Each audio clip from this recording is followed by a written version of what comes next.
called blacklight bowling, and it's proved a pretty colorful way to drum up business outside Cincinnati. For the ball buffers and shoe sorters, this is often their first job, sweeping up a few extra bucks at just over the minimum wage. I mean, $6 an hour, it's not much, but it helps put gas in the car. It's not bad for an after-school job. But what about someone like Tori Gray? She makes just 25 cents an hour more than Michael working at a McDonald's. Get in! And she supports 5 kids. What are you usually left with at the end of the month after all the bills are paid? Cents. Sometimes nothing. Her pay is tied to the minimum wage, which Congress hasn't raised above $5.15 an hour since 1997.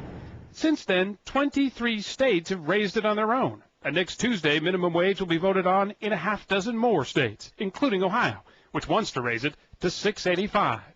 Any little bit helps. That resonates here in Ohio, which ranks near the bottom in terms of the nation's job growth. In fact, the city of Cleveland was voted the largest poor city in America, with 1 out of every 3 people living below the poverty line.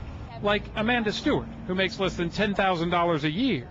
I never expected my life when I was a kid to be like this.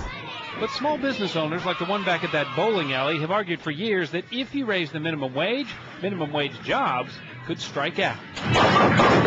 It's going to make me just scrutinize, that part of my labor force much tighter. He fears if it passes, he may have to lay off some of his entry-level workers.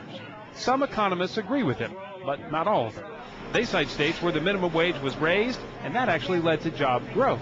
You may continue bowling. 70% of Ohio voters say they are in favor of the increase just to get the wages out of the gut. Lee Cowan, CBS News, Cleveland.